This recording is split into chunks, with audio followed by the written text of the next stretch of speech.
என் பேர் கார்த்திகேயன். நான் கோவில்பேட்டில் வந்து சண்முகம் ஃபர்னிச்சர் நிறுவனம் நடத்திட்டு வரோம். கோவில்பேட்டி, அருப்புக்கோட்டை, விருதுநகரில். ஒரு வாரமாக ஒரு ஆர்மி ஆஃபீஸர்னு சொல்லி எனக்கு ஃபோன் பண்ணாங்க. இந்த மாதிரி ஃபோன் பண்ணி உங்கள் கடையில் வந்து கட்லு மெத்தை எடுக்கணும் அப்படின்னு சொன்னாங்க. நான் கேட்டேன், நீங்கள் எதுக்கு வந்து என் கடையில் வந்து எடுக்கிறேங்க? நீங்கள் காஷ்மீர்னால் காஷ்மீர் பக்கத்துலேயே எடுக்க வேண்டியதானே.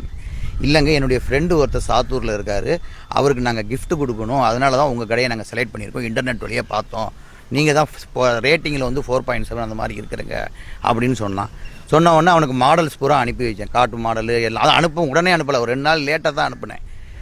மாடல் பண்ண உடனே இந்த மாடலை செலக்ட் பண்ணிக்கிட்டேன். எனக்கு இந்த கட்டில் வேணும், இந்த சோபா வேணும். அப்போ அது மொத்த அமௌண்ட்டு 80,000 பக்கம் வந்துச்சு. பேரம் பேசி 75 ரூபாய்க்கு விட்டு பேரம் வேறு பேசினான்.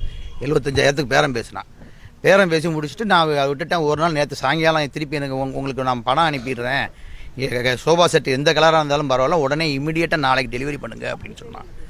அப்போ நான் பணம் நான் நாளைக்கு கூட அனுப்புங்க சார் நான் அப்படின்னு சொன்னதுக்கு, இல்லை நான் உங்களுக்கு பணம் அனுப்பிடுறேன்னு சொல்லிவிட்டு முதல்ல என்ன பண்ணுறேன், நாங்கள் கடையோட ஜிபே நம்பரை அனுப்பணும், அந்த பார்கோடு அனுப்பணும்.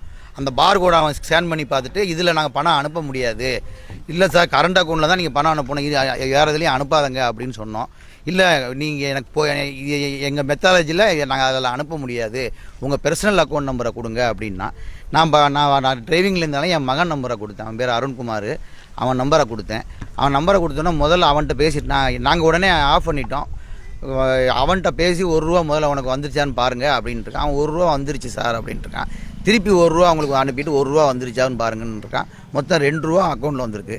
மூணாவது 65,000 அடிச்சுட்டு இவன் லிங்கை தொட்ட உடனே இவன் அக்கௌண்ட்லேருந்து என் மகனுடைய அக்கௌண்ட்லேருந்து 65,000 அந்த ஆர்மிங்கிற சொல்கிறவன் சகில்குமாருங்கிற அவன் பேர் உண்மையான நேரம் சகில்குமாருங்கிறவனுக்கு அந்த 65,000 அப்படி வித்தின் செகண்டில் ட்ரான்ஸ்ஃபர் ஆயிடுச்சு.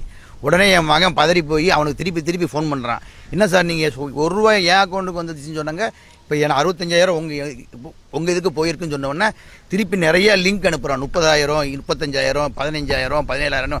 இந்த லிங்கை நீ தொட்டால் உனக்கு பணம் உனக்கு திருப்பி வந்துடும், 30,000 முதல்ல வரும், 2வது 35,000 வந்துடும் அப்படின்னு சொன்ன உடனே நாங்கள் எந்த லிங்கையும் தொடலை. 30,000, 35,000, 60,000, 30,000, 35,000, 9,000, 18,000 அப்படி லிங்க் அனுப்பியிருந்தான். எந்த லிங்கையும் தொடாமல் விட்டதுனால மேற்கொண்டு பணம் லாஸ் ஆகாமல் தப்பித்தோம். இது நூதன திருட்டு. இந்த திருட்டு இதுக்கு முன்னாடி வந்து ஆதார் கார்டு இல்லை 16 டிஜிட் நம்பர் சொல்லுங்கள், அந்த மாதிரி தான் நான் கேள்விப்பட்டிருக்குவேன். இந்த மாதிரி ஒரு கடையில் வந்து இப்படி திருடலாம் அப்படிங்கிறத எங்களுக்கு இன்றைக்கி இதுதான் தெரியுது. ஜிபே மூலம் இந்த மாதிரி திருட்டு நடக்குது. ஜிபே மூலமாக தான் இந்த இவ்வளோ பெரிய லாஸ் எங்களுக்கு நடந்துச்சு. அவன் வந்து இந்தியன் ஆர்மின்னு சொல்கிறான். இந்தியன் ஆர்மின்னு யாரும் உங்களுக்கு சொன்னாங்கன்னா இந்த மாதிரி யாரும் பொதுமக்கள் வந்து யாரும் நம்பாதங்க. நேரடியாக கடைக்கு வந்தால் அதான் நான் வியாபாரம் பண்ணுவோம் அப்படின்னு சொல்லுங்கள். எக்காரணத்து கொண்டும் உங்களுடைய கரண்ட் அக்கௌண்ட்டை தவிர பர்சனல் அக்கௌண்ட்டை வந்து கொடுக்காதுங்க. பர்சனல் அக்கௌண்ட்டை கொடுத்தா தான் அவன் எடுக்க முடியுது.